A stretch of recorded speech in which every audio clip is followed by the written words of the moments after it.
Hey guys, welcome to अंग्रेजी गुरुजी। मैं नीरज सिंह राजपूत एक बार फिर से आप सभी का स्वागत करता हूं। जैसा कि आप सभी को पता है कि प्रोनाउन एक बहुत ही इम्पॉर्टेंट टॉपिक है और उसके बहुत डेज में हमने क्लास कंप्लीट कर पाते हैं, बट मैं कोशिश यही करूंगा कि सिर्फ मेयर एक क्लास में मैं आपको इसका पूरा का पूरा एक्सप्लेन वे में मैं आपको यह बता दूं। तो सबसे पहले आप सबको जय हिंद और जय भारत। हमारा 75th इंडिपेंडेंस डे आने वाला है कल।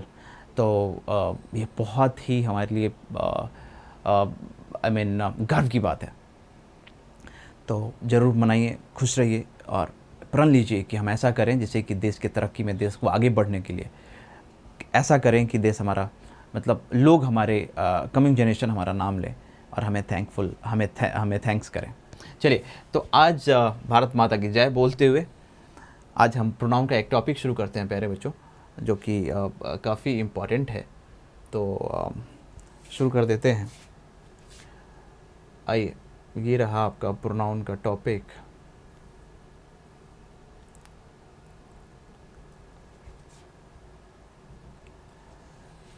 Let's start guys. प्यारे बच्चों, जैसा कि आप सबको पता है कि प्रोनाउन होता क्या है। प्रो और नाउन। प्रो का मतलब होता है किसी भी चीज़ के बदले, तो मतलब प्रोनाउन है तो नाउन के बदले। तो नाउन के बदले जब कोई भी वर्ड यूज होता है तो उसको हम क्या कहते हैं दोस्तों? उसको हम कहते हैं प्रोनाउन। उसको हम कहते हैं प्रोनाउन। ओके, तो थोड़ा सा बढ़ते हैं हम आगे। एक सेकेंड। हाँ, एग्जाम्पल है, pronoun is a word that is used in place of noun. मतलब नाउन के बदले जो वर्ड यूज होता है उसको हम प्रोनाउन कहते हैं। ऐसा क्यों होता है? जिससे कि रेपिटेशन ना हो किसी भी सेंटेंस में। रेपिटेशन से सेंटेंस ऑकवर्ड सा लगता है और कभी कभार मीनिंग भी क्लियर नहीं होता। अब हम बात करते हैं कि प्रोनाउन जो है, अब एग्जाम्पल से समझ लेते हैं। सारा हैज़ ऑलवेज लव्ड फैशन। देखो, सारा नाउन है, फिर Sara announce that Sara wants to go to fashion school. Sara ने अनाउंस किया कि वो फैशन स्कूल जाना चाहती है। 2 बार सारा लगा। कैसा लग रहा है सेंटेंस? ऑकवर्ड सा, ऑब्वियस सी बात है। तो हम ऐसा प्रोनाउन यूज कर दें जैसे कि सारा वो हैज़ ऑलवेज लव्ड फैशन, और देखिए उसके बदले हमने यूज़ कर दिया कि सारा always loved fashion she announced. अब देखो मैंने यहाँ पे क्या कर दिया? प्रोनाउन यूज कर दिया। Sara loved has always loved fashion she announced that she wants to go to fashion school. तो सेंटेंस में नाउन का रेपिटेशन रोकने के लिए और सेंटेंस को सुंदर और एक्यूरेट और वजनी बनाने के लिए हम प्रोनाउन यूज करते हैं। चलिए आगे बढ़ते हैं।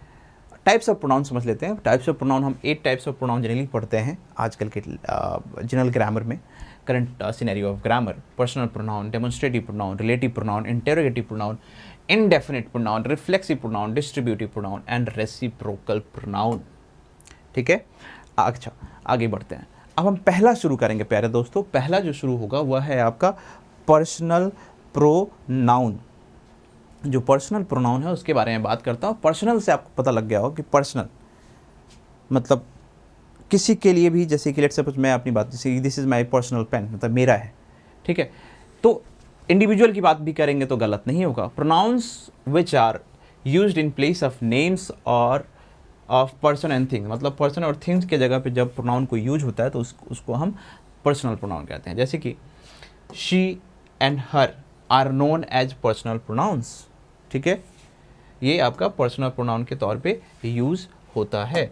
एक कलर मैं चेंज कर लेता हूँ जिससे कि आपको ज़्यादा रहेगा। The other personal pronouns are I, me, you, he, him, it, we, us, they, them. ठीक है, तो ये सब आपके ऐसे पर्सनल प्रोनाउंस हैं जो जनरल यूज़ में आते हैं। कुछ एग्जाम्पल से भी समझने की कोशिश करते हैं। जैसे कि पर्सन, आपने पता है पर्सन कितने प्रकार के होते हैं? 3 प्रकार के होते हैं। बहुत इंपॉर्टेंट है। बच्चे जनरली आपके ग्रामर में गलतियाँ कर जाते हैं क्योंकि जो बहुत सारे ऐसे रूल्स हैं जो कि पर्सन से ही रिलेटेड होता है, जैसे कि first person, second person, third person होता है ना। तो ये ध्यान दीजिएगा। आते हैं हम इस पर। अच्छा, ये एक यूनिक वीडियो इसलिए होने वाला है कि बहुत सारे वीडियोस बनाए मैंने ब्रेकेज कर करके बनाए हुए हैं। यह वीडियोस एक बार में ही आपको कंप्लीट प्रोनाउन करके देगा। ठीक है, ध्यान रखिएगा। तो पर्सन, 3 पर्सन को बांटते हैं। मैं फर्स्ट पर्सन हूँ, मैं बोल रहा हूँ, the speaker is first person. Let suppose this is a pen and this is listening to me, this pen is listening to me, मेरी बात सुन रहा है, तो यह क्या होगा, सेकेंड पर्सन होगा। Let suppose I am talking about you, hey look at that guy, look at that girl, he or she is listening to or looking at the topic that I am teaching. तो आप हो गए third person. I first, you second, he she it they third person. I hope it is clear with you. अब हम बात कर लेते हैं थोड़ा सा और क्लियरिफिकेशन के साथ। फर्स्ट पर्सन में सिंगुलर होता है I और प्लुरल होगा we, सेकेंड पर्सन में होता है you, प्लुरल होगा you, थर्ड पर्सन में होगा ही शी इट और प्लुरल होगा दे। ठीक है, कोई डाउट हो कमेंट बॉक्स में ज़रूर लिखिएगा, मैं आपको सारे कमेंट्स पढ़ के उसके जवाब जरूर देता हूँ। अब हम बात करते हैं केसेस में, इसको बांट लेते हैं nominative case, possessive case and objective case. Different cases में यह यूज़ होता है। तो जब नॉमिनेटिव केस रहेगा तो आई होगा जनरली सब्जेक्ट के रूप में, पोसेसिव केस में माई हो जाता है, पोसेसिव प्रोनाउन। अब इसमें भी दो चीज़ें हैं, पोसेसिव केस के भी दो प्रारूप बन गए, possessive adjective, possessive pronouns. Possessive adjectives my होगा, पोसेसिव प्रोनाउंस माइन होगा, और ये ऑब्जेक्टिव केस में मी यूज़ करेंगे। वी में possessive adjective our, possessive pronouns ours, possessive case का पार्ट है ये। ऑब्जेक्टिव केस में होगा us, you, your, yours, you, he, his, his, him, she, her, hers, her, it, its, no change, it, they, theirs, theirs, them. I hope it is clear with you. कोई doubt है तो पूछ लीजिएगा ज़रूर, नहीं चाहता कि कोई भी परेशानी रह जाए। देखिए मैं 5 सेकंड के लिए इसको छोड़ रहा हूँ स्क्रीन पे, पॉज करके इस सारे को सॉल्व जरूर करिएगा, क्योंकि मैंने जो भी पूछा है प्यारे बच्चे, वह आपको जो मैंने पढ़ाया है सिर्फ वही टॉपिक पूछा है, कुछ भी अलग नहीं पूछा। तो अच्छे से उसको रिवाइज कर लीजिए पीछे जाके, ठीक है दोस्त, और इसको पूरा फिल करिए। ऐसे लगे कि अगर आपको कोई डाउट है तो आप ज़रूर से ज़रूर आप ऐसा करेंगे कि आप मेरे कमेंट बॉक्स में ज़रूर लिखिएगा। और हाँ, अंग्रेजी गुरुजी टेलीग्राम पे ज़रूर जुड़ जाइए, उसमें ऑलमोस्ट आंसर भी, अगर आप क्वेश्चन पूछेंगे तो आंसर भी मैं वहाँ पे आपको जवाब दे दूँगा। ठीक है, तो ध्यान रखिएगा अंग्रेजी गुरुजी टेलीग्राम पे। इस चैनल को सब्सक्राइब करना ही है आपने, अंग्रेजी गुरुजी यूट्यूब पे और टेलीग्राम पे भी जुड़ जाइए, मेन इन्फॉर्मेशंस आपको हम देते रहेंगे। अब हम बात करते हैं demonstrative pronoun. Let's talk about what is demonstrative. Demonstration क्या होता है, कोई चीज़ करके दिखाना। एनीवे, अब समझते हैं डेमोन्स्ट्रेटिव प्रोनाउंस होता क्या है दोस्तों। दिस, दैट, दीज, दोज, यह आपका डेमोन्स्ट्रेटिव प्रोनाउन है। अब क्या होता है, अब यह नाउन के बदले तो आता है, they take the place of a noun और noun phrases that has already been mentioned.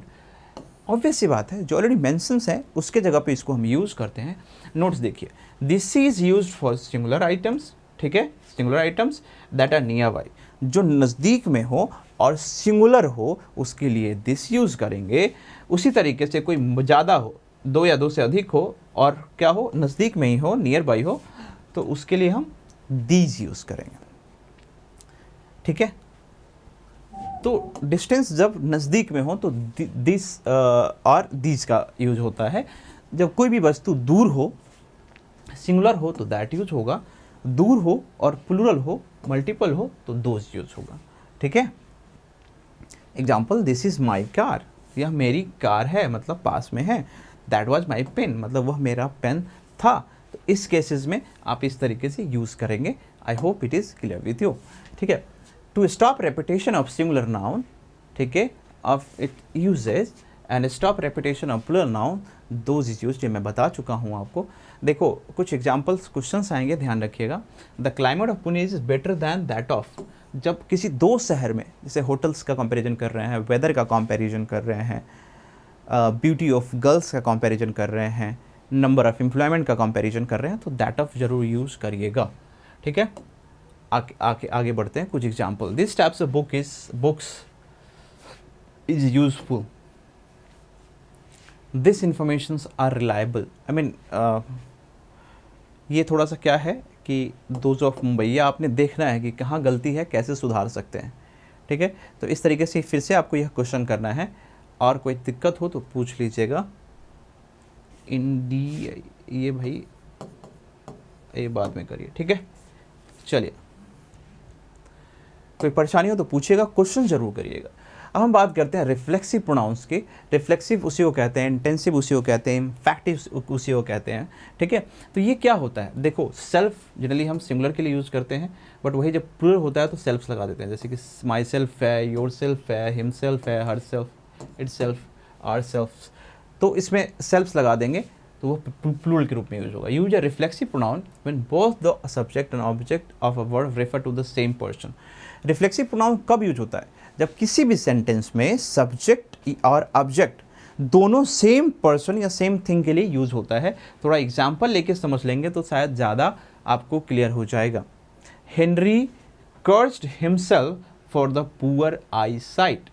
Poor I site Henry, और उन्होंने क्या हुआ, हिमसेल्फ क्यों यूज़ किया, क्योंकि ये सेम पर्सन के लिए यूज होता है। हेनरी और द पुअर आई साइट किसके लिए यूज हो रहा है, सेम पर्सन के लिए, ध्यान रखिएगा। तो इस तरीके से क्लियर होता है।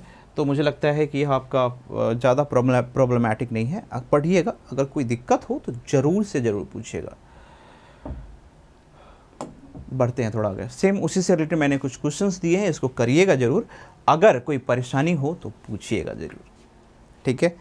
ज़रूर सब्सक्राइब कर लीजिए, फॉलो कर लीजिए अंग्रेजी गुरुजी, और उसके बाद आपने टेलीग्राम पे भी मेरे से जुड़ जाना है प्यारे बच्चों। चलिए, अब हम बात करते हैं रिफ्लेक्सिव और इम्फैक्टिव प्रोनाउन में क्या होता है। आई अवेल्ड माई सेल्फ, इसमें कुछ ऐसे भी वर्ड्स हैं जो कि अलग अलग केसेस में अलग यूज़ होंगे। देखो, I availed myself of the golden opportunity, an umbrella is of no avail when it comes to thunderstorm. अब देखो, अवेल यहाँ पे किसके रूप में यूज हुआ, वर्ब के रूप में। यहाँ पे अवेल किसके रूप में यूज हुआ, the umbrella is of no avail किस केस में यूज हुआ, to make use of take advantage of use animated of goals, no reflex pronouns follows. देखो इसमें क्या होता है, जब ये नाउन के रूप में यूज हुआ आपका यहाँ पे, ठीक है, इसमें क्या होता है, रिफ्लेक्सिव प्रोनाउन इसके बाद नहीं आता, बट जब आपका वर्ब के रूप में यूज होगा तो रिफ्लेक्सिव प्रोनाउन आएगा अवेल में, ठीक है। तो यह ध्यान रखिएगा, कंफ्यूज नहीं होइएगा। I enjoyed the party, please enjoy yourself, I enjoyed myself. जब वर्ब के रूप में यूज होगा तो I, if followed by an object, देखो वर्ब के रूप में यूज होगा तो ऑब्जेक्ट के इस फॉलो करेगा इसको, ठीक है। Again object, if not followed by an object तो रिफ्लेक्सिव प्रोनाउन फॉलो करेगा। अब देखो सॉरी, प्लीज़ एन्जॉय, इसका तो कोई ऑब्जेक्ट नहीं था तो इसका रिफ्लेक्सिव प्रोनाउन जरूर आएगा। योर सेल्फ आ गया, आई एन्जॉयड माई सेल्फ, अब यहाँ पे कोई ऑब्जेक्ट नहीं है तो रिफ्लेक्सिव प्रोनाउन जरूर आएगा। क्लियर हो गया आपको, ध्यान रखिएगा। यहाँ हम बात कर रहे थे एन्जॉय की।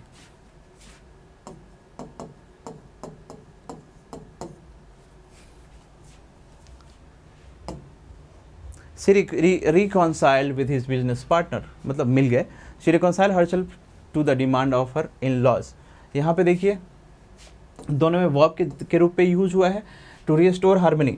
अब मतलब जब वर्ब का हो, जब शांति बनाए रखने के लिए यूज होगा तो रिफ्लेक्सिव प्रोनाउन नहीं आएगा। देखो इसके बाद कोई रिफ्लेक्सिव प्रोनाउन आया नहीं, आया ना। But to submit acceptance something unpleasant, मतलब कोई चीज़ पसंद नहीं है आपको बट फिर भी आप उसके लिए हामी भर रहे हैं, तो उसके बाद आप देखोगे कि क्या आएगा, रिफ्लेक्सिव प्रोनाउन आएगा। तो ये दोनों क्लियर हो गया, क्लियर हो गया। तो बढ़ते हैं आगे, कोई डाउट हो तो पूछ लीजिएगा। अब हम बात करते हैं एब्सेंट की। वर्ब का जब केस होगा तो क्या होगा, to keep oneself away, किसी को भी दूर रखने के संदर्भ में जब हम यूज करेंगे तब आप वर्ब के रूप में होगा। एडजेक्टिव क्या होगा, to present, not reflexive pronoun follow. तो इसमें जो रिफ्लेक्सिव प्रोनाउन आएगा बाद में, और एडजेक्टिव के रूप में जब यूज होगा तो नहीं आएगा। देखिए एक बार एग्जाम्पल पे समझ लेते हैं। एब्सेंट का केसेस हैं, शायद एग्जाम्पल मैंने दिया नहीं, एक बार देख लीजिएगा, ठीक है। जब वर्ब के रूप में यूज होगा तो उसका मतलब होता है टू कीप वन सेल्फ, और किसी को दूर रखना, तो उसमें रिफ्लेक्सिव प्रोनाउन क्या आता है, आता जरूर है। बट एक एडजेक्टिव के रूप में होता है कि जब प्रेजेंट नहीं रहना, ठीक है, उस केस में रिफ्लेक्सिव प्रोनाउन जरूर आएगा, ठीक है। अब एक्विट का मतलब क्या होता है, छोड़ देना कोई चीज़। Verb, to discharge completely from any acquisition, मतलब किसी भी प्रॉब्लम के लिए, किसी भी दोषा ब्लेम आपके ऊपर है, आपने कोई गलती करी है, उसके लिए बिल्कुल छोड़ देना। उस केस में जब अगर यूज होगा एक क्विट, तो उस केस में इसके साथ रिफ्लेक्सिव प्रोनाउन नहीं आएगा। अगर to conduct oneself satisfactory specially under stress, किसी भी केस में जब किसी भी चीज़ को अगर कोई स्ट्रेस में है और उस केस में भी आप उसको सेटिस्फैक्ट्री रूप में फॉलो करते हो, उसका मीनिंग निकाल देते हो, ठीक है, तो उस केस में आपका रिफ्लेक्सिव प्रोनाउन जरूर आएगा। कोई दिक्कत हो कमेंट बॉक्स में जरूर लिखिएगा प्यारे दोस्तों। अब हम बात करते हैं रिलेटिव प्रोनाउंस की। रिलेटिव प्रोनाउन क्या होता है? ये अनदर क्लास ऑफ प्रोनाउन बनाता है। देखो, रिलेटिव क्लॉज को जोड़ने का काम करता है ये, और टू इंडिपेंडेंट क्लॉज को, ठीक है। अब क्लॉज का भी एक क्लास रखेंगे जिससे कि आपको मैं क्लियर कर दूं, कोई डाउट हो तो पूछ लीजिएगा। They often introduce additional information about the sentence. अब देखो, कुछ ये क्या करते हैं, ये एडिशनल इंफॉर्मेशन प्रोवाइड कराते हैं। Relative pronouns include that, what, which, who and हुम। जनरली ये ऐसे वर्ड्स हैं जो ट्रेडिशनल तरीके से यह यूज होते हैं। हु रेफर्स होता है पीपल के लिए, which and that refer to animals और थिंग्स, ये क्लियर कर दीजिए, रखिएगा। दैट और विच यूज होता है एनिमल एंड थिंग्स के लिए, हु यूज होता है ह्यूमन बीइंग के लिए। कोई क्लियर नहीं होना चाहिए, हो तो पूछ लीजिएगा। ये क्वेश्चंस हैं, मैं 5 सेकंड के लिए छोड़ देता हूँ, इसको आप पॉज कर लीजिएगा और क्वेश्चंस करने की कोशिश करिएगा। अगर नहीं हो, एज ए होमवर्क आप कॉपी पे कर लीजिएगा और टेलीग्राम पे भेज दीजिएगा अंग्रेजी गुरुजी पे, मैं चेक कर लूँगा। कोई दिक्कत होगा तो मैं बता दूंगा आपको, ठीक है। ये क्वेश्चंस करिएगा जरूर। एक एग्जाम्पल गिवन है, the women who called earlier did not leave a message. और अच्छा, ये एग्जाम्पल के तौर पे, सॉरी, ये एक एग्जाम्पल आपका यहाँ है, दूसरा एग्जाम्पल यहाँ है। ऑल द डॉग्स दैट, अब देखो दैट गॉट, अब एनिमल है तो दैट यूज कर दिया, वुमेन है तो हु यूज कर दिया, माई कार है तो विच यूज कर दिया। समझ आ रहा है किस केसेस में कैसे हमने यूज किया है इसको? ऑल क्लियर होना चाहिए। कोई परेशानी हो तो पूछिएगा और रिवाइंड करके देख सकते हैं दोस्तों, राइट। टेक्नोलॉजी आपके हाथ में है कि नहीं, देखिएगा, और कौनो दिक्कत होगा तो पूछिएगा जरूर, ठीक है। बढ़ते हैं आगे दोस्तों। Note, whatever you need commas with who. देखो, whether you need commas with who, जब भी आपको हु के बाद कॉमा आएगा तो क्या होता है? Which and that depends on whether the clause is restrictive और नॉन रेस्ट्रिक्टिव। देखो, ऑब्वियस बात है, कॉमा हम कब यूज़ करते हैं? जब आपको लगता है कि सेंटेंस में के बीच में रेस्ट्रिक्शन है या नहीं, ब्रेकेज है या नहीं, तब हम जाके कॉमा यूज़ करते हैं। बाकी तब हम अदर तरीके से कॉमा यूज नहीं करते। अब देखो, कुछ करेक्ट सेंटेंस भी लिखा है, कुछ इनकरेक्ट भी लिखा है, देख लीजिएगा। Please mail it to I, obviously गलत है, मी यूज होगा। Miss Higgins caught they passing notes, caught them passing notes. Is this cake for we, is this cake for us, obvious सी बात है। For object us is use.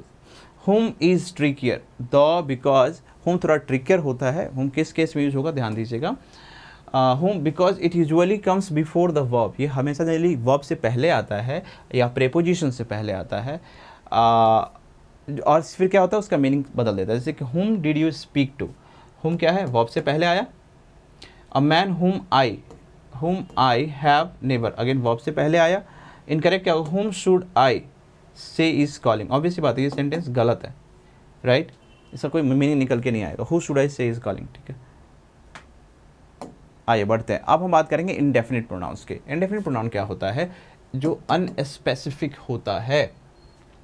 जब meaning clear निकल के नहीं आए तो उसको आप क्या कर सकते हो, इनडेफिनिट प्रोनाउन में रख सकते हो।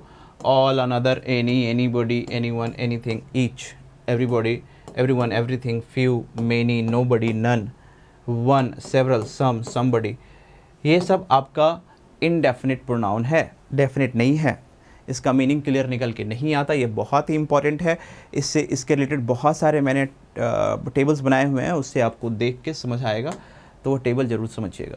Everybody was late to work because of the traffic jam. Everybody, देखो अब बात तो सबकी कर रहा है, लेकिन हमने वर्ब क्या लगाया है, सिंगुलर। क्यों? क्योंकि यहाँ पे हम पर्टिकुलर लोगों की बात कर रहे हैं। It matters more to some than others, nobody knows the trouble I have scene.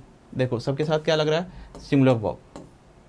It matters more to see than others, ठीक है। तो ये क्लियर हो जाना चाहिए था। When indefinite pronoun function as subject of a sentence और clause they usually take singular verb. देखो ये साफ साफ यहाँ पे लिखा हुआ है, जब भी किसी सेंटेंस में इंडेफिनिट प्रोनाउन किस तरीके से फंक्शन करता है, सब्जेक्ट के रूप में फंक्शन करे या क्लॉज के रूप में फंक्शन करे प्यारे दोस्तों, तो वो हमेशा सिंगुलर वर्ब लेगा। क्यों लेगा सिंगुलर वर्ब, इसका मैं रीज़न बताता हूँ। क्योंकि वो स्पेसिफिक नहीं होता कि सिंगुलर है प्लूरल है, तो उसको हम सिंगुलर वर्ब के कैटेगरी में रखते हैं। एग्जाम्पल देख लिए, एवरीबॉडी तो हमने क्या रखा, सिंगुलर वर्ब रखा। नोबडी हमने क्या रखा, सिंगुलर वर्ब रखा। समझ में आ रहा है? तो ध्यान रखिएगा, जब भी ऐसे सेंटेंस में सब्जेक्ट इंडेफिनिट प्रोनाउंस आए तो उसके लिए आप नॉर्मली सिंगुलर वर्ब यूज करिएगा। If in affirmative sentences indefinite pronouns using some are use to describe an indefinite quantity. Obviously जब आप सम यूज करेंगे ना किसी भी एफर्मेटिव सेंटेंस में, तो इंडेफिनिट क्वांटिटी मतलब अननोन क्वांटिटी के बारे में बात होगा। The indefinite pronoun with every are use to describe a complete quantity. Complete quantity की बात करने के लिए एवरी यूज होता है। The pronouns with no are use to describe an absence, मतलब नोबडी वाज देयर, मतलब कोई नहीं था वहाँ पे, एब्सेंस के बारे में वह बताता है। Indefinite pronouns with no are often used in affirmative sentences with a negative meaning. Okay, indefinite pronouns क्या होता है, जो भी no हमेशा किस केस में होता है, नेगेटिव मीनिंग के लिए भी कभी कभी इसको हम यूज़ करते हैं। अभी एग्जाम्पल से समझा दूंगा, वेट करिए। But these are nevertheless not negative sentences because they are lacking in the word not. अब देखो, आप मान लो कि नो के साथ आप सेंटेंस को नेगेटिव बोल रहे हो, तो वो भी थोड़ा सा वो एडवोकेट नहीं करता, कंप्लीट सही तरीके से नहीं बोलता। क्यों? क्योंकि वो कंप्लीट नॉट नहीं है, तो उसको आप नेगेटिव सेंटेंस कंप्लीट नहीं मान सकते आप, ठीक है। एग्जांपल थोड़ा समझ लेते हैं। Someone is sleeping in my bed, तो सम से क्या हुआ, इंडेफिनिट क्वांटिटी की बात हुई। कौन सो रहा है, कितने लोग सो रहे हैं, नहीं पता। No one is sleeping in my bed, अब इसे यह तो पता लग रहा है कि क्या है, एब्सेंस की बात हो रही है, कोई नहीं है, ठीक है, बट क्लैरिफिकेशन नहीं है। आई गिव एवरीथिंग टू सैली, मतलब मैंने सैली को सारा सब कुछ दे दिया। तो एवरी से क्या पता लगा आपको कि कंप्लीट क्वांटिटी की बात हो रही, सब कुछ दे दिया, ठीक है, क्लियर है। तो डाउट हो तो पूछेगा जरूर, ठीक है। मैं चाहता हूँ कि कुछ भी आपका डाउट रह ना जाए। अब बात करते हैं पर्सन, प्लेस और थिंग में क्या कैसे यूज करना है। जब पूरे की बात करेंगे तो एवरीवन या एवरीबॉडी यूज करेंगे पर्सन के केस में, जब पर्सन को आप डिनोट कर रहे होंगे, ठीक है। तो कंप्लीट चीज़ के लिए आप एवरीवन या एवरीबॉडी यूज करिएगा। प्लेस के लिए यूज करिएगा, कंप्लीट प्लेसेस के लिए तो एवरीवेयर यूज करिएगा। किसी वस्तु के लिए यूज करिएगा तो एवरीथिंग यूज करिएगा। मतलब बहुत में से पार्ट कुछ की बात करेंगे तो पर्सन के केस में समवन या समबडी यूज करेंगे, प्लेसेस के केस में समवेयर यूज करेंगे, थिंग के केस में समथिंग यूज करेंगे। तो ये पॉजिटिव केस है, मतलब पॉजिटिव बात होगी किसी भी पार्ट के बारे में। अगर उसी पार्ट के बारे में नेगेटिव बात हो तो पर्सन के लिए नो एनीवन एनीबॉडी यूज करेंगे, प्लेस के लिए एनीवेयर यूज करेंगे, थिंग के लिए एनीथिंग यूज करेंगे।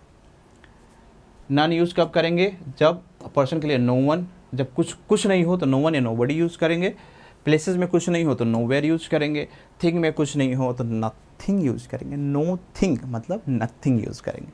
समझ आ गया? तो चलिए प्यारे बच्चों बढ़ते हैं हम आगे। Negative sentences can only be formed with the indefinite pronouns that include any.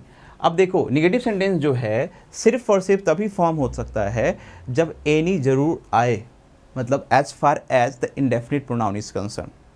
Please guys, I don't have anything to it, मेरे पास कुछ भी खाने के लिए नहीं है। So did not go anywhere, मतलब प्लेस की बात होगी। I can find anyone to come with me, person की बात होगी, ठीक है। थिंग, प्लेस और पर्सन तीनों की बात होगी। अच्छे से क्लियर हो गया होगा। प्यारे बच्चों बढ़ते हैं आगे। अब ये कह रहा है नाउन और इंडेफिनिट प्रोनाउन कैसे आपस में जनरली डिफ्रेंशिएट होता है। I would like to go to Paris, तो उसके बदले प्लेस के लिए समवेयर यूज हो गया। नाउन नेम है तो उसके बदले समवन यूज हो गया। नेम है एनीवन यूज हो गया, हाँ। और एनी क्यों यूज हुआ, क्योंकि निगेटिविटी की बात हो रही है। I won't tell your secret to Sam, तो एनीवन मतलब मैं किसी को नहीं बताऊंगी, ठीक है। I bought my school supplies at the mall, तो सप्लाइज मतलब ऑब्वियसली बात है थिंग की बात हो रही है, किसी वस्तु की बात हम कर रहे हैं, तो एवरीथिंग यूज हो जाएगा। क्रिस्टल क्लियर है। सारा समझाने के बाद आपको मैं एग्जाम्पल से करा रहा हूँ जिससे कि समझ आ जाए। एनडीए, एयरफोर्स या एनी कॉम्पिटिटिव एग्जामिनेशन में जब तक आप बेसिक्स क्लियर नहीं होगा प्यारे बच्चों, you are going to find trouble, बहुत परेशानी होगी, I am telling you guys. ठीक है, बढ़ते हैं हम आगे। ठीक है, अब बात करते हैं हम प्रोनाउन की मीनिंग और एग्जाम्पल्स समझ लेते हैं। सिंगुलर केसेस में इंडेफिनिट प्रोनाउन की बात करेंगे, क्या मतलब होता है और क्या एग्जाम्पल होगा। अनदर मीनिंग होता है उसका एन एडिशनल और डिफरेंट पर्सन और थिंग, मतलब जो है उनके एडिशन में कुछ लोग या किसी वस्तु की बात होगी तो उसके लिए अनदर यूज करेंगे। Example, that ice cream was good, can I have another. एक खा चुके हैं, उसके एडिशन में कुछ खाना है तो अनदर यूज कर दिया।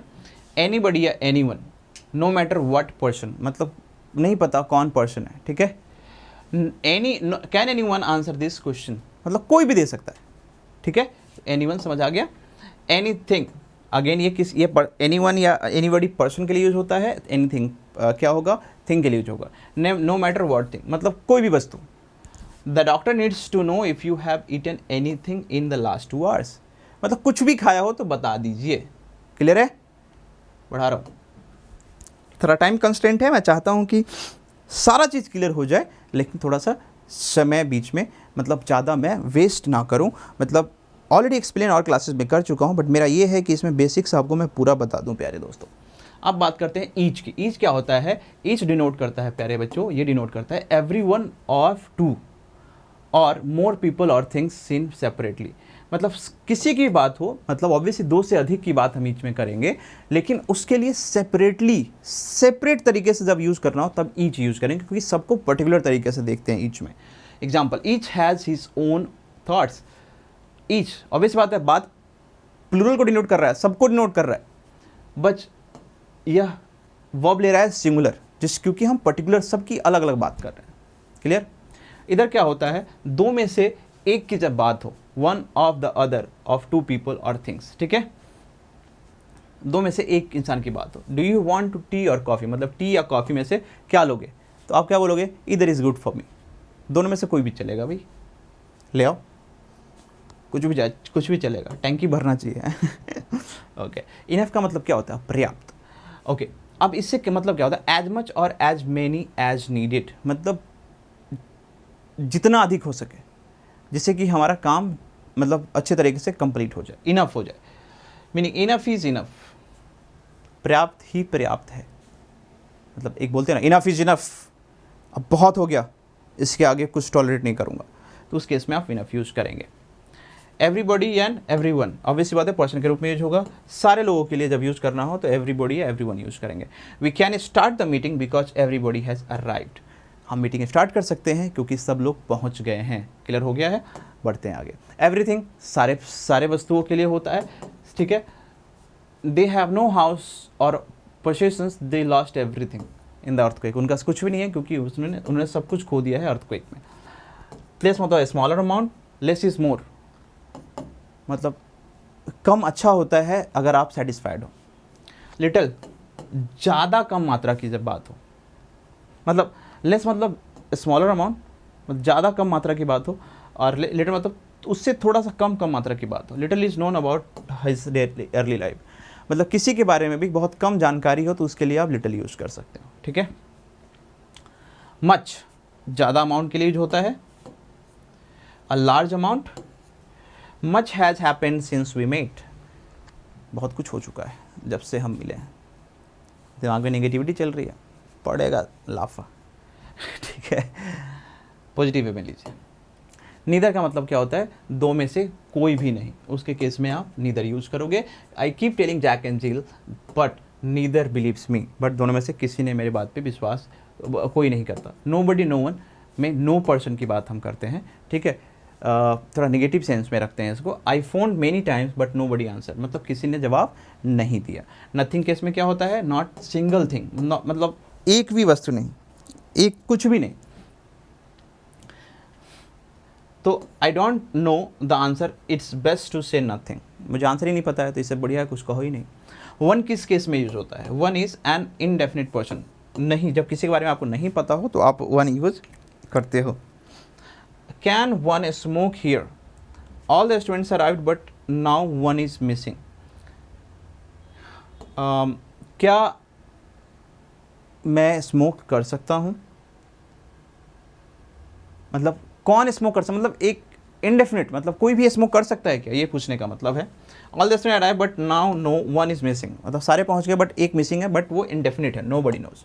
क्लियर है? तो बढ़ते हैं आगे। अदर, अ डिफरेंट पर्सन और थिंग फ्रॉम वन ऑलरेडी मैंसन्ड। ठीक है, एक मेंशन है बट दूसरे की बात कर रहे होंगे तो अदर यूज करेंगे। Example, one was tall and other was short. एक शॉर्ट था तो एक टॉल था। समबडी या समवन की किस केस में यूज होता है? एक second.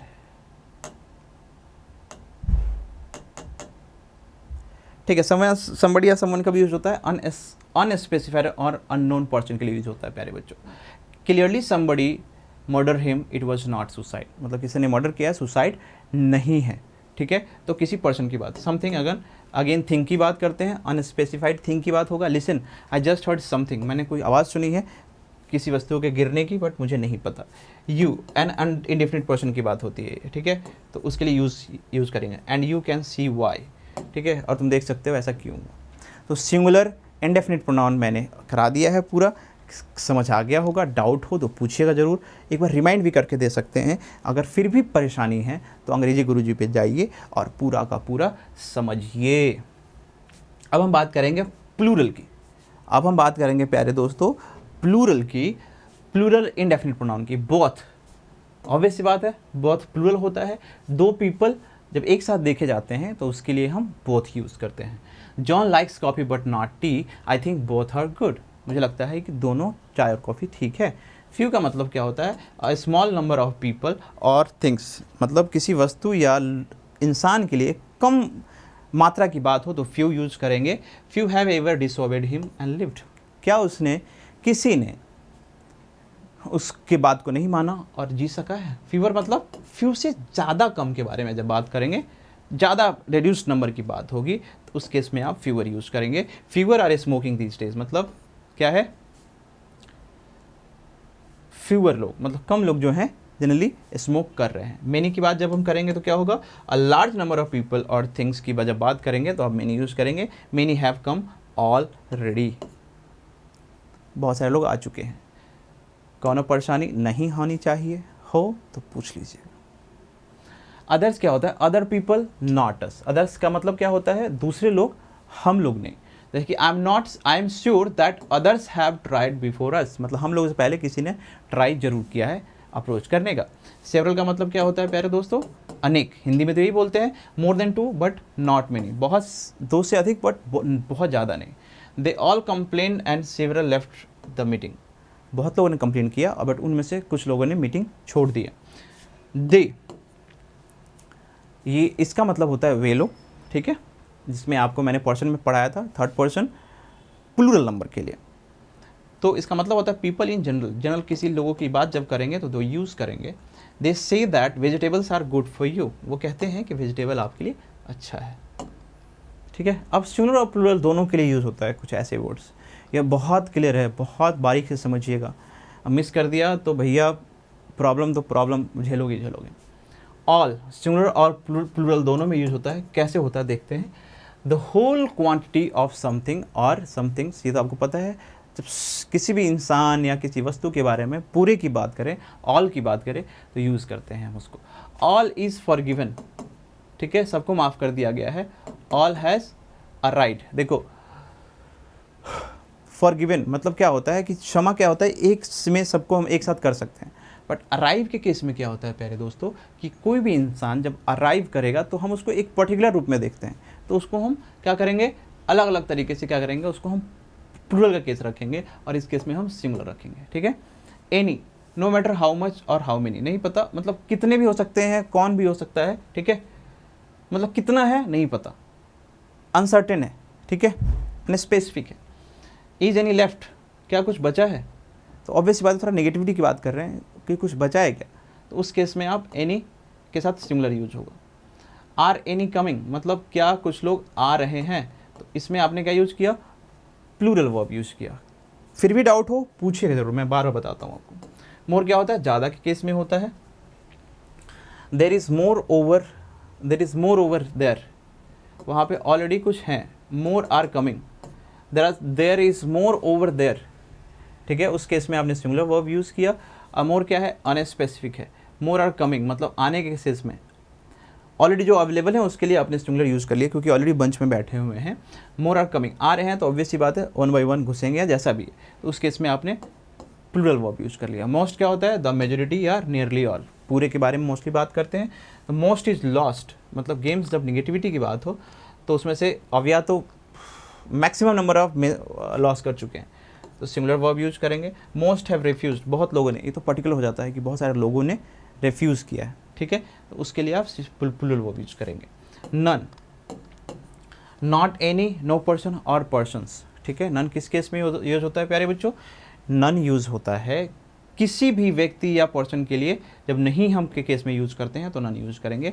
They fix the water so why is none coming out of the tap, fix तो कर दिया बट फिर भी कुछ नहीं आ रहा, थोड़े क्वांटिटी में भी नहीं आ रहा, ठीक है। I invited 5 friends but none have come, मैंने 5 दोस्तों को इन्वाइट किया बट कोई नहीं आया, ठीक है। सम का क्या मतलब होता है, सम के केस में समझ लेते हैं। एनी अनस्पेसिफाइड क्वांटिटी की जब बात करते हैं या समथिंग की बात करते हैं, अनस्पेसिफाइड होता है नंबर ऑफ पीपल या थिंग्स की, तो उसको हम सम में रखते हैं। हियर इज सम, सिंगुलर क्योंकि कुछ है यहाँ पे, सम हैव अराइव्ड। जब किसी वस्तु के लिए यूज़ करेंगे तो सम यूज़ कर देना सिंगुलर में, और किसी व्यक्ति के लिए यूज़ करेंगे तो सम आप यूज़ करेंगे प्लूरल वर्ब के साथ। थिंग्स के लिए सिंगुलर, पर्सन्स के लिए plural. Such of that type already mentioned, जो ऑलरेडी मेंशन हो चुका है उसके लिए हम सच यूज करते हैं। He was a foreigner and he left that and he felt that he was treated as such, मतलब वह फॉरनर है और उसे लगा कि उसके साथ कुछ अलग तरीके से व्यवहार हुआ है। तो यहाँ पे वॉज किसके लिए यूज़ करेंगे, प्लूरल के केस में। आई होप यहाँ तक आपको अच्छे से समझ आया प्यारे दोस्तों, बहुत ही इंपॉर्टेंट टॉपिक था। एक बार नहीं समझ आया दोबारा से रिवाइंड करिए, देखिए एक एक चीज़ मैंने क्रिस्टल क्लियर किया है जिससे कि थोड़ा सा भी आपको परेशानी नहीं हो मेरे प्यारे बच्चों। चलिए आगे बढ़ जाते हैं। आगे बढ़ने से पहले मैं आपको एक चीज़ यह बता दूं कि यह क्वेश्चन जरूर कर लीजिएगा, कोई दिक्कत हो तो पूछ जरूर लीजिएगा, ठीक है। अब हम बात करते हैं डिस्ट्रीब्यूटिव प्रोनाउन की। ईच, ईदर, नीदर, ये डिस्ट्रीब्यूटिव प्रोनाउन होता है। Distributive pronoun can be defined as a distributive person concern members of group separately, मतलब अलग ग्रुप की बात करें, ठीक है, कलेक्टिव ना हो, अलग अलग ग्रुप की बात करें, उस केस में आप डिस्ट्रीब्यूटिव प्रोनाउन यूज़ करेंगे। तो ऑब्वियसली डिस्ट्रीब्यूट का मतलब क्या होता है, अलग अलग, यही करते हैं ना, सबको डिस्ट्रीब्यूट कर देते हैं। एग्जाम्पल, ईच क्या होता है, 2 और मोर देन 2 के लिए ईच यूज होगा। इधर 2 में से 1 के लिए, नीदर 2 में से कोई नहीं। ईच अदर 2 के लिए, वन अनदर मोर देन 2। समझ आ गया, यह मीनिंग है, यह बहुत इंपॉर्टेंट है, ध्यान कर लीजिएगा। क्वेश्चंस हैं ये, मैं थोड़ा रोक रहा हूँ, इसको देख लीजिएगा और सॉल्व करने की कोशिश करिएगा। परेशानी हो तो पूछ लीजिएगा, परेशानी हो तो पूछ लीजिएगा, ठीक है। अब इंटेरोगेटिव प्रोनाउन की बात करते हैं। ऑब्वियस सी बात है, जो जिससे क्वेश्चन पूछे जाते हैं उसको हम इंटेरोगेटिव प्रोनाउन कहते हैं। क्या क्या होता है, हु, व्हाट, हुज, व्हिच, ये सब आपका इंटेरोगेटिव प्रोनाउन है, ठीक है। तो इससे क्वेश्चन पूछे जाते हैं, तो थोड़ा सा मैं आपको क्लियर कर देता हूँ कि हु, विच, हुज कहाँ यूज होता है। पर्सन जब हो, पर्सन के केस में किसी भी सेंटेंस में अगर सब्जेक्ट के लिए यूज हो रहा है तो हु यूज होगा, वही अगर ऑब्जेक्ट के लिए यूज हो रहा है तो हुम यूज होगा। थिंग के केस में अगर सब्जेक्ट के लिए यूज हो रहा है तो व्हाट यूज होगा, ऑब्जेक्ट के लिए यूज हो रहा है तो अगेन व्हाट ही यूज होगा। अगेन पर्सन या थिंग के लिए यूज कर रहे हैं, अगर हम सब्जेक्ट के लिए यूज कर रहे हैं तो विच यूज होगा, ऑब्जेक्ट के लिए यूज कर रहे हैं तो विच ही यूज होगा। पर्सन के केस में अगेन सब्जेक्ट के लिए यूज कर रहे हैं तो हुज यूज होगा, ऑब्जेक्ट के लिए यूज करेंगे तो हुज ही यूज होगा, ठीक है। और ध्यान रखिएगा, whose can also be N interrogative pronoun, ठीक है। तो इंटेरोगेटिव प्रोनाउन तो होता ही है। पोसेसिव प्रोनाउन जनरली बोलते हैं उसको, जिससे कि किसी का पर्टिकुलर बोध हो, पोसेसिवनेस हो, ठीक है, अपनापन बोध हो, तो उसके लिए whose यूज़ करते हैं। और ध्यान रखिएगा कि who और whom में ज़्यादा डिफरेंस नहीं है। अच्छा, अब एक चीज़ बड़ा ही इंटरेस्टिंग यहाँ पे आ गया, हम कभी कभी प्यारे बच्चों क्या यूज़ करते हैं, सफिक्स यूज़ कर देते हैं। सफिक्स यूज़ कर देते हैं। कब यूज़ करते हैं सफिक्स? सफिक्स हम यूज़ कर देते हैं इंटरोगेटिव प्रोनाउन के बाद, मतलब किसी भी वर्ड के बाद अगर कोई आप एडिशनल कुछ लगा के उसका मीनिंग चेंज हो जाता है तो उसको सफिक्स कहते हैं। जैसे कि हु है तो उसके साथ आपने एवर लगा दिया, हु एवर हो गया। व्हाट है, एवर लगा दिया, वट एवर हो गया। विच है, एवर लगा दिया, विच एवर हो गया। तो when we add ever we use it for emphasis often to show confusion और सरप्राइज। जब भी आप एवर यूज़ करते हैं, सफिक्स ऐड करते हैं इंटरोगेटिव प्रोनाउन के साथ, तो उससे आप यह दर्शाने की कोशिश करते हैं प्यारे बच्चों कि कन्फ्यूजन है उसमें या सरप्राइज की भावना है। कुछ एग्जाम्पल देखने की कोशिश करते हैं। Whoever would want to do such a nasty thing। अब यहाँ पे यह साफ साफ सेंटेंस को देखने से पता लग रहा है कि इससे क्या है कि कंफ्यूजन है, कौन करेगा। Whatever did he say to make her cry like that। क्या है यहाँ पे, क्या है कि एक तरीके से अगेन कंफ्यूजन है, क्या कह दिया भाई, ठीक है। Whoever want to do such nasty thing। अच्छा, ये सरप्राइज का केस है भाई, कौन करेगा। They are all fantastic whichever will you choose. सारे अच्छे हैं, कौन किसको चूज करोगे आप, ठीक है। कन्फ्यूजन में हो, क्लियर है। इससे रिलेटेड क्वेश्चंस हैं तो मुझे लगता है कि आप कर पाओगे, तो ज़रूर देख लीजिएगा। कुछ क्वेश्चंस हैं, मैं थोड़ा सा रोक देता हूँ, आप पॉज करके अपना क्वेश्चंस ज़रूर कर लीजिएगा, बिकॉज यह बहुत ज़रूरी है दोस्तों, आप इससे मजबूत हो पाएंगे, ठीक है। Last and not the list, because there are so many questions after that प्यारे बच्चों। Reciprocal pronoun. रेसिप्रोकल प्रोनाउन होता क्या है, सबसे पहले समझ लीजिए। रेसिप्रोकल प्रोनाउन होता है कि साइमल्टेनियसली किसी भी दो वस्तु के लिए, दो कंपनी के लिए, दो व्यक्ति के लिए, दो एनिमल्स के लिए कोई भी फिनोमेनन, कोई भी प्रक्रिया हैपन हो रही हो तो उसको हम रेसिप्रोकल प्रोनाउन कहते हैं। जैसे कि यह इंडिकेट क्या कर सकता है, दो या दो से अधिक पीपल क्या हो सकता है, कोई भी एक्शन सेम टाइप के कर रहे हैं और उससे दोनों बेनिफिट पा रहे हैं एक समय पे, साइमल्टेनियसली। जैसे कि एक ही समय पे, जैसे कि किसी को आपने किसी को दिया तो उसने आपको दिया, जैसे कि रिटर्न गिफ्ट मिलता है ना, hey this is a friendship gift from my side। Date पे जाते हो पहली बार, hey this is dark chocolate for you, you are looking hot, you are looking gorgeous। तो yeah you are looking really cute, I also got dairy milk for you। yeah I'm forgetting, this is rose for you। तो return gift आपको ही मिला कुछ, ठीक है।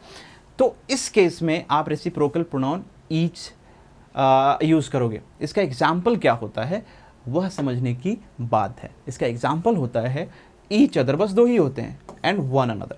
Each other दो के लिए यूज होगा और one another more than two के लिए यूज होगा। दो से अधिक के लिए वन अनदर, सिर्फ दो के लिए ईच अदर, ठीक है। तो ये दोनों क्या होता है, सेंटेंसेस को सिंपलर बनाने के लिए यूज होता है। तो आई होप आपको समझ आ गया होगा। ये इसलिए यूज़फुल होता है, क्या होता है, ये एक्सप्रेस आइडियाज एक्सप्रेस करते हैं एक बार से अधिक। एग्जाम्पल थोड़ा सा अगर मैंने यहाँ पे दिया है तो देख लेते हैं। We give each other gifts during the holidays. एक दूसरे को देखो साइमल्टेनियसली एक ही समय पे क्या हो सकता है, हॉलीडे पे हम देते हैं, तो ईच अदर हमने यूज़ कर लिया। The students congratulated one another, मतलब बहुत सारे स्टूडेंट्स थे तो इसलिए वन अनदर यूज़ किया, दो से अधिक थे तो उस केस में हमने वन अनदर यूज़ किया। तो आपको बता चुका हूँ ईच अदर कब यूज होगा, वन अदर कब यूज होगा, है ना। Receive pronouns help prevent repetition within sentences. और यह रेपिटेशन भी रोकने में कारगर होता है किसी भी सेंटेंस में प्यारे बच्चों। आई होप रेसिप्रोकल प्रोनाउन बहुत ही अच्छे से आपको क्लियर हो गया है। चलिए, तो नाउन आपको प्रोनाउन पूरा क्लियर हो गया है, मुझे इस बात की खुशी है। एक बार कोई डाउट हो फिर भी आप अंग्रेजी गुरुजी को सब्सक्राइब जरूर कर लीजिएगा और टेलीग्राम पे भी जुड़ जाइए, जिससे कि कोई डाउट हो तो पूछिएगा और कोई भी नए नए क्लासेस मैं अपडेट करता हूँ तो ज़रूर आपको मिलेगा। कुछ क्वेश्चंस मैं बढ़ा रहा हूँ, इसको देखिएगा, इसको पॉज करके इन क्वेश्चंस को सॉल्व करने की कोशिश करिएगा क्योंकि यह ज़रूरी है। और कोई डाउट हो तो पूछिएगा और लॉयल होके अपने आप को मार्क्स दीजिएगा, ठीक है। फिर कोई परेशानी होगी तो पूछिएगा, बट मेक श्योर कि सारे के सारे आपने नोट्स अच्छे तरीके से बनाए हैं और बना के आपने उसको अच्छे से याद किया है। अगर आपने याद नहीं किया है तो इन प्रश्नों में आपके गलती करने के चांसेस बहुत ज़्यादा बढ़ जाएंगे। तो मेक श्योर कि आप सारे नोट्स को प्रॉपर तरीके से देख रहे हो। 70 to 20 एक क्वेश्चन ये भी है, इसको आराम से पॉज करके क्वेश्चन सॉल्व कर लीजिएगा। फिर से देखिए 1 to 8 इसको भी आप पॉज करके फिर से देख लीजिएगा। फिर 9 to 15 एक बार मैं फिर से वहाँ ले आता हूँ, इसको एक बार पॉज करके सारे क्वेश्चंस को देख के सॉल्व कर लीजिएगा और मेरे को रिपोर्ट जमा करा दीजिएगा अंग्रेजी गुरुजी के टेलीग्राम चैनल पे। तो प्यारे दोस्तों, अगर मेरा मेहनत आपको सच में डिजर्विंग लगा कि मैंने आपके लिए सच में एक ऐसा क्लास तैयार किया है जिससे कि आपको बेनिफिट मिलेगा ऑल कॉम्पिटिटिव एग्जामिनेशन में, as far as if you are aspirant for NDA and air force और navy, it will definitely help you. तो if you find it worthy enough, then please like, share and subscribe. I appreciate that you have shown patience and you have gone through the entire class and learned a lot. Keep taking classes and keep taking benefits from me, from अंग्रेजी गुरुजी। As you know कि shorts पे भी हम बहुत सारे vocabs देते हैं आपको, तो वह ज़रूर मिलता रहे आपको। इसका PDF भी मैं दे दूँगा टेलीग्राम चैनल पे, तो वह भी आप ले लीजिएगा। तो मेक श्योर कि आप क्लास ज़रूर अटेंड करें और मिलते हैं फिर अगले वीडियो में। तब तक के लिए बाय बाय, जय हिंद, जय भारत दोस्तों, टेक केयर।